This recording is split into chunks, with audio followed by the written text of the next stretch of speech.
మరియు దావీదు సమస్త విషయములలో సుబుద్ధి కలిగి ప్రవర్తింపగా సుబుద్ధి అన్నకాడ అండర్లైన్ చేయి. యెహోవా అతనికి తోడుగా నుండెను. దావీదు మిగుల సుబుద్ధి గలవాడై ప్రవర్తించుట సౌలు చూచి మరి అధికముగా అతనికి భయపడెను. చూసారా ఎందుకు భయపడ్డాడు? సుబుద్ధి కలిగి ప్రవర్తించే వాడికి యెహోవా తోడుగా ఉంటాడు. అది పరిస్థితి. సుబుద్ధి కలిగి ఎవరైతే నడుచుకుంటారో, సుబుద్ధి కలిగి ఎవరైతే ప్రవర్తిస్తారో వాళ్ళకి దేవుడు తోడుగా ఉంటాడు. ఇంతకేమిటి దావీదు సుబుద్ధి మీకు తెలుసా? తననే చంపటానికి వెతుకుతున్న సౌలుని చంపే ఛాన్స్ వచ్చినా చంపట్లేదండి, క్షమిస్తున్నాడు. ఈ క్షమాగుణం అంటే దేవునికి ఇష్టం. క్షమించేటప్పుడు ఇంకొకటి ఏమంటున్నాడు తెలుసా? యెహోవా అభిషేకించిన వాణ్ణి నేను ముట్టకూడదని దేవుణ్ణి గౌరవిస్తున్నాడు. దేవుని అభిషేకాన్ని గౌరవిస్తున్నాడు. అంటే ఆయన మీద పరిశుద్ధాత్మ ఉంటాడు. నేను వెళ్ళి సౌలు మీద కత్తి దూస్తే పరిశుద్ధాత్మ మీద దూసినట్టు, దేవుని మీద తిరుగుబాటు చేసినట్టు. కాబట్టి పొరపాటును కూడా నేను ఆ పని యెహోవా అభిషేకించిన వాణ్ణి నేను ముట్టను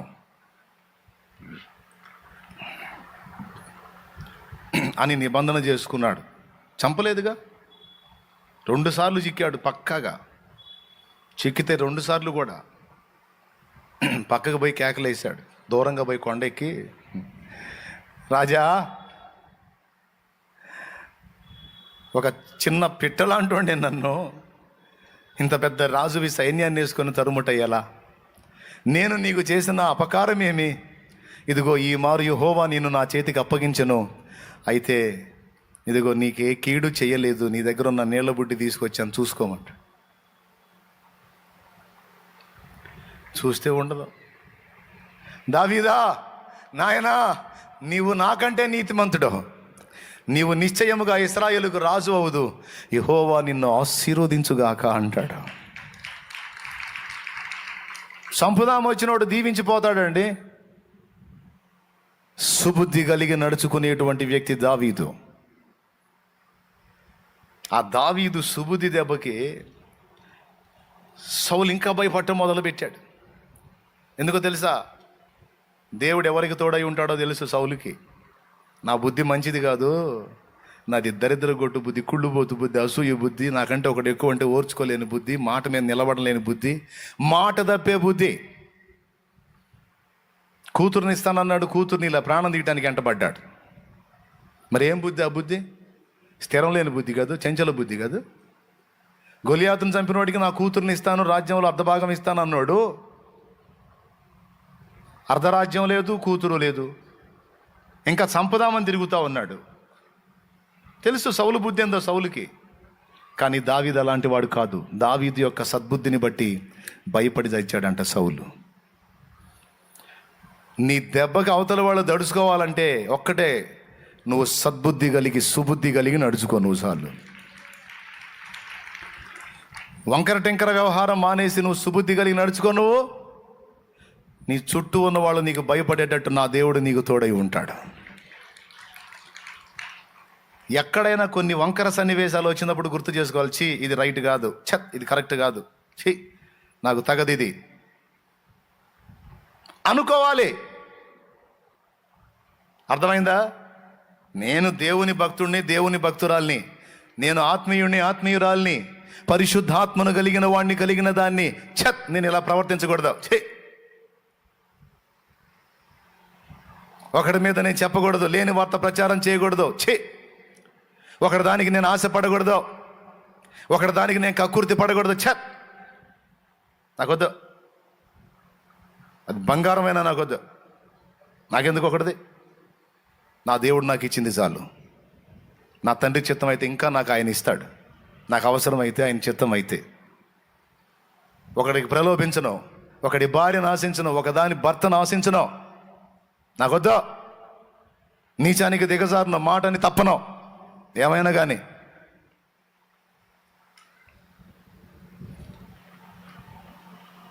నెరవేర్చలేకపోతే అడుగుతూ, అవసరమైతే రిక్వెస్ట్ చేసి.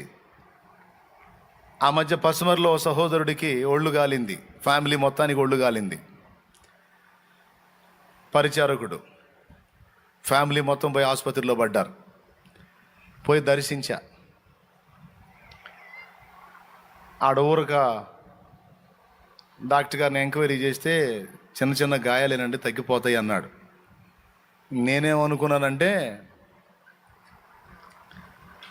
చిన్న చిన్న గాయాలంటే సైబాలో ఏదో రాస్తారు, 4 రోజులు 2 రోజుల గాయాలు మానిందాక ఉంచుకుంటారు, పంపిస్తారులే, మహా అయితే ఓ 25 అవుతాయేమో, పరిచారకుడు కుటుంబం మొత్తం కాలేరు కదా అని నేనేమనుకున్నానంటే ఒక 15 ఏళ్ళు అవుతాయి, ఇంకొక 10 ఏళ్ళు అదనంగా అనుకుందాం, ఓ 25 ఏళ్ళు అవుతాయి, అంత మించి ఏమవుతాయిలే అని. ఆ తమ్ముడు దీనంగా చూస్తాడు. తమ్ముడా భయపడవాకు, మొత్తం కాలిపోయిన ఇంట్లో నాకు తెలుసు, ఈ హాస్పిటల్ ఖర్చు నేను పెట్టుకుంటాలే అన్నా.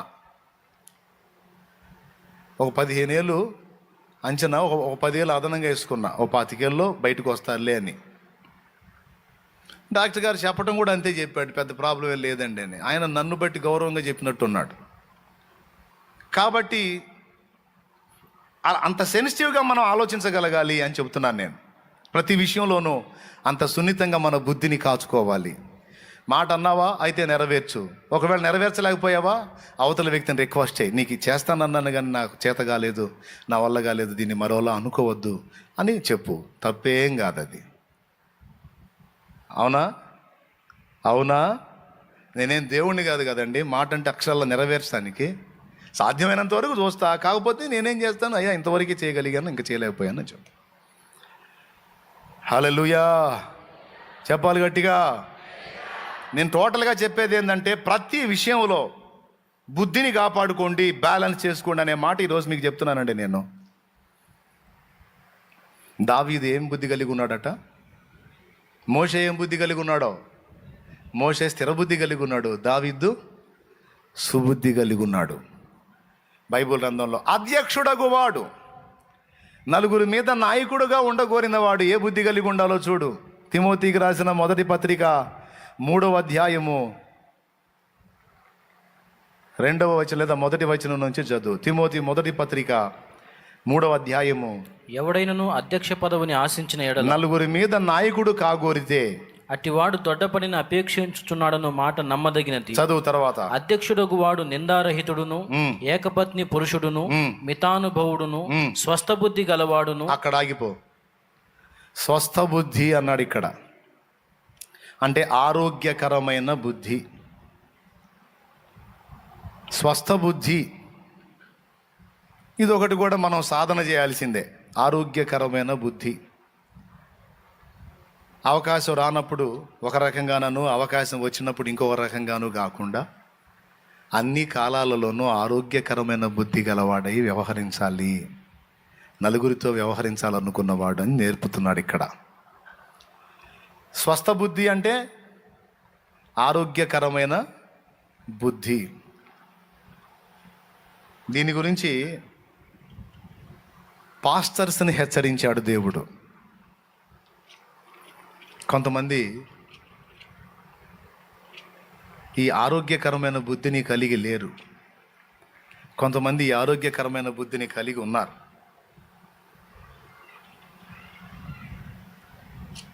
ధనాన్ని కలిగి ఉన్న వాళ్ళని చూసి ఒక విధంగా, ధనం లేని వాళ్ళ ముందు ఒక విధమైన బుద్ధిని ప్రదర్శించటం,